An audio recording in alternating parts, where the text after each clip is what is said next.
may think that thing looks human, but we're created in the Lord's image. You don't think that's what the Lord looks like, do you?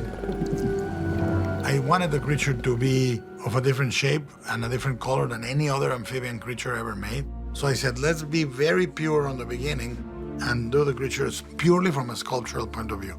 But it took weeks and weeks and weeks of sketching on the clay.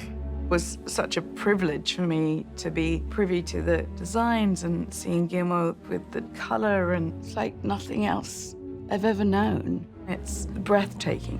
This one has a little bit of Creature from the Black Lagoon in it. Guillermo loves that character. He's always said that's one of, if not the most favorite monsters ever. The difficulty with this creature, it needed to be a creature you could fall in love with. This thing has to be attracted to a woman. This lady falls in love with it. My directive was I wanted to make him handsome.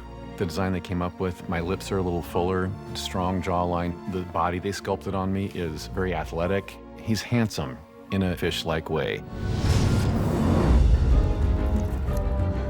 I thought it would be a really interesting in-camera technique to use UV light and UV light paint. Kind of produces that bioluminescent glow that sea creatures have. On an opaque suit like this, a lot of people, when they see it light up, they think there's light bulbs in there somewhere, but it's really not, and it works wonderful. As makeups go, this is a quick one. They've got it down to 2.5 hours now. That's ridiculously fast for this much of a transformation. It's a very sophisticated full-body makeup. We've tried to design it to be as flexible and organic to create the illusion of something that's much more fleshy than it really is.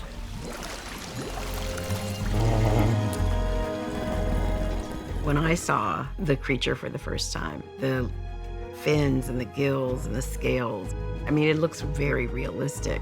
He's not a monster, he's a god. And the way he moves is like otherworldly.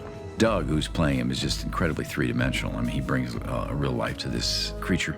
You know, you start to think there's real intelligence there. It's remarkable. You really do believe you're looking at a real-life merman.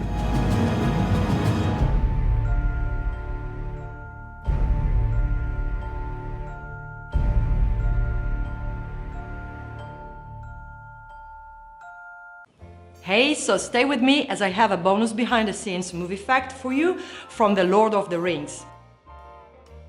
During the filming of the movie, Christopher Lee, the actor who played Saruman the White, corrected Peter Jackson on the sound a man makes when he's stabbed in the back.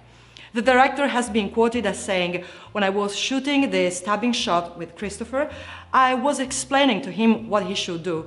And he says, Peter, have you ever heard the sound a man makes when he's stabbed in the back?" And I said, "No." And he says, "Well, I have, and I know what to do." Christopher Lee had been involved in some secret operations for the British during World War II, which is presumably where he knew that from. Okay, now, before I go, remember, we publish new videos every day, so be sure to subscribe for more great content. See ya!